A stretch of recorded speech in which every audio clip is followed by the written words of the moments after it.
دوسرے فرمان میں اللہ تعالیٰ کے نبی نے ارشاد فرمایا ان اللہ حرم علی النار من قال لا الہ الا اللہ یبتغی بذلک وجہ اللہ، جس اللہ تعالیٰ نے اس پر جہنم کی آگ کو حرام قرار دے دیا ہے۔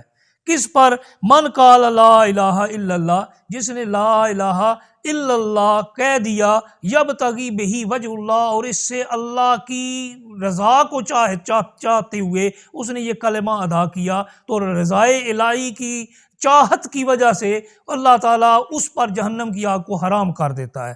تو حضرات گرامی قدر، اس سے پتہ چلا کہ اللہ کی توحید کا اقرار کرنا، اللہ کی وحدانیت کا اقرار کرنا، اللہ کے ایک معبود ہونے کا اقرار کرنا، یہ زبان سے جب ادا ہوگا تو یہ ایمان کی ابتدا ہوگی۔ ایمان دل سے ہوتا ہے اور دل کا اظہار زبان سے ہوتا ہے، تو زبان سے جب اس نے یہ کلمات کہے تو دائرہ ایمان میں داخل ہوگا، اور دائرہ ایمان میں داخل ہونے کے بعد اللہ تعالیٰ کے حبیب صلی اللہ علیہ وآلہ وسلم نے ارشاد فرمایا کہ وہ جنت میں داخل ہو گیا، اس پر جہنم کی آگ حرام ہو گئی۔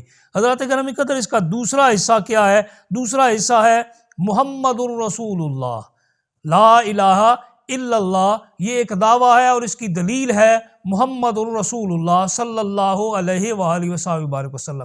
تو دوسرا حصہ یہ رسالت کا اقرار ہے، رسالت محمدی پر ایمان لانا ہے اور ان کی رسالت کا اقرار کرنا ہے۔ جب بندے نے یہ کلمہ ادا کیا تو اس کی پہلے دعوے کی جو اس نے دعویٰ کیا اللہ کے سوا کو معبود نہیں ہے، دلیل آ گئی کہ اس کے معبود حقیقی ہونے کی، اس کے ایک الہ ہونے کی دلیل کیا ہے کہ محمد اس اللہ کے رسول ہیں۔ اور یاد رکھیے کہ رسول اللہ صلی اللہ علیہ وسلم کی اطاعت جو ہے یہ رب کائنات کی اطاعت ہے، کیونکہ دوسرا کلمہ کا دوسرا حصہ یہ آپ کے ظاہری عملی جو وجوہ کی طرف اشارہ کرتا ہے، عملی عبادتوں کی طرف اشارہ کرتا ہے اور قولی عبادتوں کی طرف اشارہ کرتا ہے کہ جب تم نے رب کائنات کے ایک ہونے کا اقرار بھی کر لیا، محمد صلی اللہ علیہ وسلم کے رسول اللہ ہونے کا بھی اقرار کر لیا، تو پھر کیا ہے؟ من یطع الرسول فقد اطاع اللہ۔ تو تم نے یہ دوسرا جو حصہ کا اقرار کیا ہے، اس کا مطلب کیا ہے کہ تم اللہ کی بھی اطاعت کے اپنے آپ کو لازم اپنے اوپر قرار رہے ہو اور محمد رسول اللہ کی اطاعت کو بھی اپنے اوپر لازم قرار دے رہے ہو۔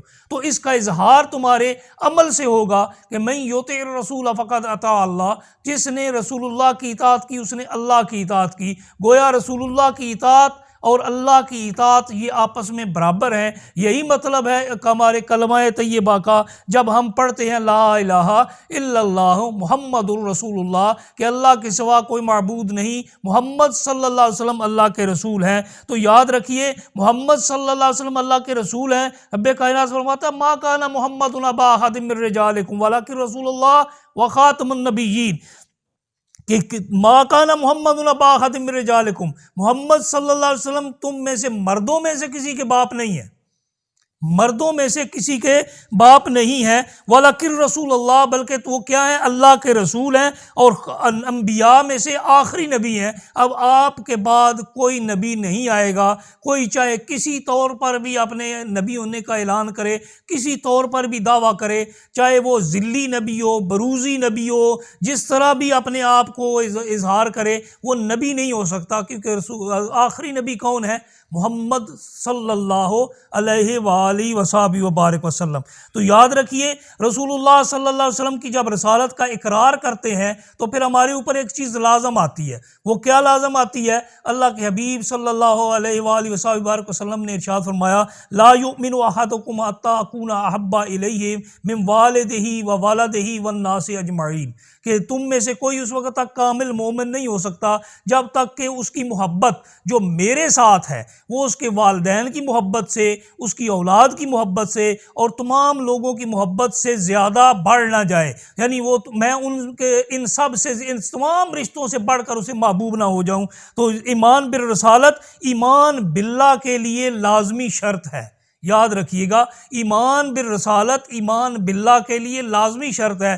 جب تک ایمان بالرسالت نہیں ہے ایمان باللہ قابل قبول نہیں ہے۔